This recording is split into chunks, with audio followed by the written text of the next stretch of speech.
Responding to online hate speech. Our essential question is, how should you respond to online hate speech? The learning objectives within this essential question are: 1, examine and respond to a piece of artwork about the power of technology.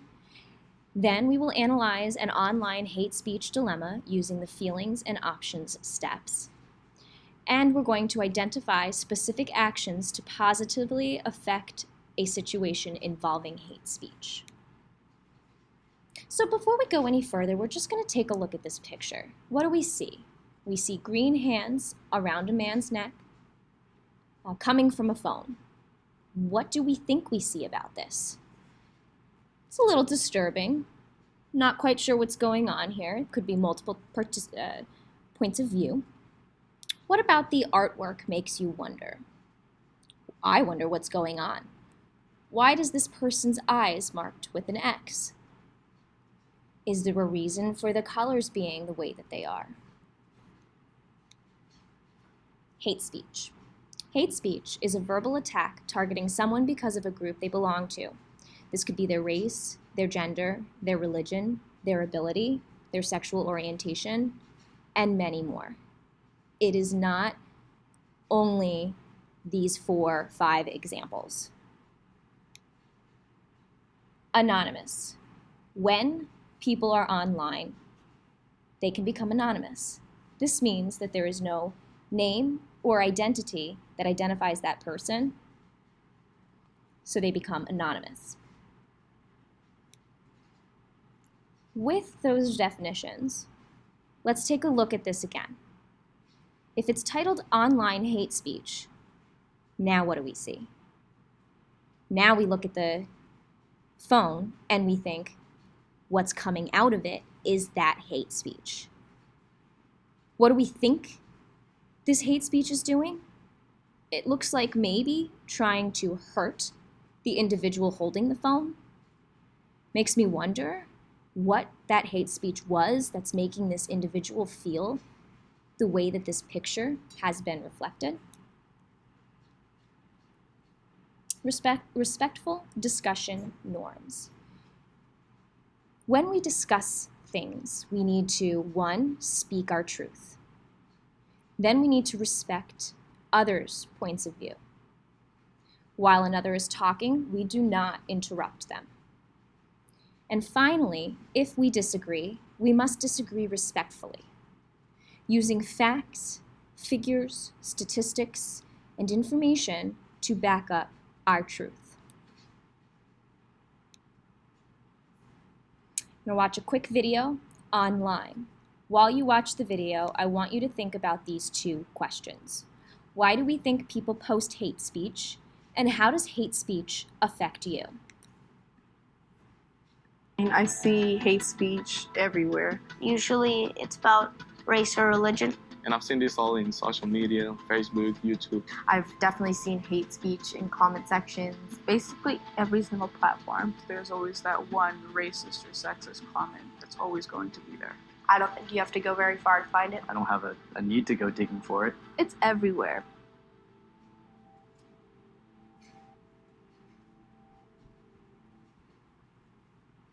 I define hate speech as anything that's threatening or meant to hurt somebody else. Anything you say or do that is like kind of like attacking any part of someone, whether it's like what they look like, their beliefs. I'm not sure of like the exact definition of hate speech. Any way you use your words to oppress or harm somebody else, it doesn't necessarily have to be a derogatory term or a slur. It could just be words that we use in our everyday sentences. The meaning of it has become really vague, or at least really wide. Someone is no longer just being offensive when what they're saying is marginalizing or hurting a whole community of people. For example, their religion, their race. If that's what you're going for, that's no longer just you being mean. That's hate speech.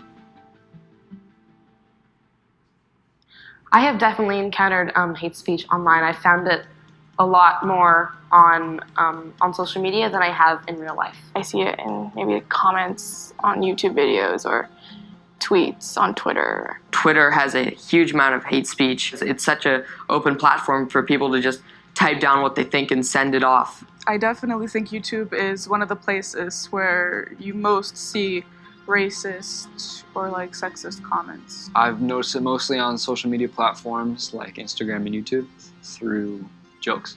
I tend to see it on memes or funny posts or meant to be funny posts. And I think it's that those type of people that they'll say it over social media, but they won't say it in person because they're too afraid and they don't want to own up to having that kind of ideology. I don't think it's a joke to me. If it's racist, then they post it to be racist because that's what they're thinking about. Some close friends of mine from middle school actually created a private Instagram account, and they used it to post racist, ableist, sexist, xenophobic pictures. Last year, someone created an extremely anti-Semitic Instagram account, and it was always so personal and so targeted. And I wish that I could say that was the last time that something like that had happened at our school, but it isn't. It made me kind of question my place and like where I belong in this school, because it's supposed to be our sanctuary space, and students within this very building in the same classrooms as me are posting photos that dehumanize me. It was hurtful. I think that people are posting hate speech online because, for the first part, it's easier for people to talk through a screen. It's almost like a sheet in front of you where you can cover your face, but sound still goes through. So people can say whatever they want, kind of get away with it. I do think that xenophobia is one factor to why people use hate speech. Part of it is just to get a reaction, or part of it is just to get attention. The people who put these types of posts on media, they seem to be going through something themselves. It's maybe because of their past, or they've been hurt before and they want to hurt others to make them feel better about themselves. I've never seen someone post hate speech being a friendly person who is just trying to say their opinion. I think the hate speech is like put out there just to target a certain group. It's such a large platform that so many people could see that it's really easy to get your message across. And people are going to read it because it's on social media. So when I see something on my timeline, I go out of my way to report it. I go out of my way to stop that because I know somebody else isn't going to take it the same way that I do. How you feel like if somebody's talking like some negative things about you, that it hurts like your feelings. Yeah, I feel a sort of social responsibility. We all should be lifting each other up rather than putting each other down. When I see some people posting racist things online, I just don't do nothing about it because I feel like I ask myself, what can I do to stop this? I can't really do anything about it. Kind of just have to ignore it. It's really hurtful to the other person. I don't think they realize it. It really demoralizes them and lowers their self-esteem. I would report hate speech when I see it. When we see these posts on our timelines or on our Instagrams and our feeds, Twitter, Snapchat, even group chats, we feel the need to speak out. And when we speak out, we give those people who hurt us that attention that they always craved. I feel like if you don't have anything good to say, don't say it. Everyone always argues with these people, and I do too. But I think people are free to express what they have to say, but I don't think it should be at the cost of putting somebody else down.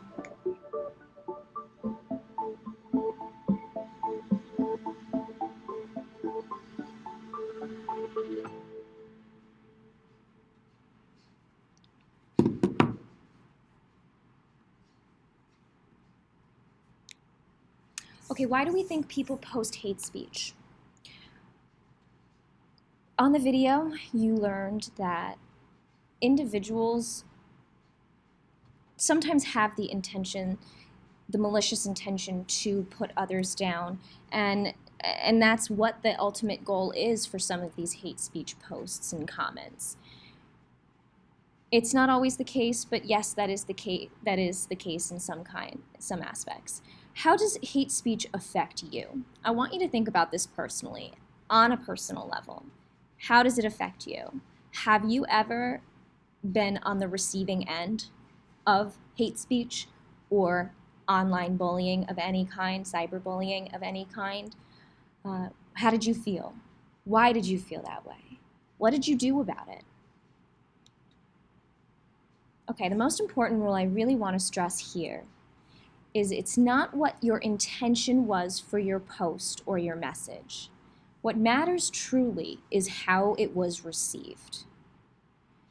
This can be something that we need to talk about as well with if someone mentions to you that something you posted was not positively received, it doesn't matter what your intent was, what the intention was for you creating that post or that comment. You have to remember that if it is received negatively, there must be some change. Something must happen, maybe a conversation of some kind, to remedy the situation. It is not what your intent was. It is how the comment or the post was received. Sometimes, some of us post something that is not received well and is received as xenophobic, okay, or any of the isms. We don't recognize it. We don't realize that what we said was actually taken negatively and was actually negative. Keep that in mind when you see something negative. Keep that in mind that that person might not realize what they're saying is xenophobic or negative in some way. Have that conversation. Don't let time go by without that individual understanding that it was received negatively. Once again, the intent there was not to be negative, but it was received negatively. Therefore, it was not a good post or comment. Cyberbullying. Using digital devices, sites, and apps to intimidate, harm, and upset someone.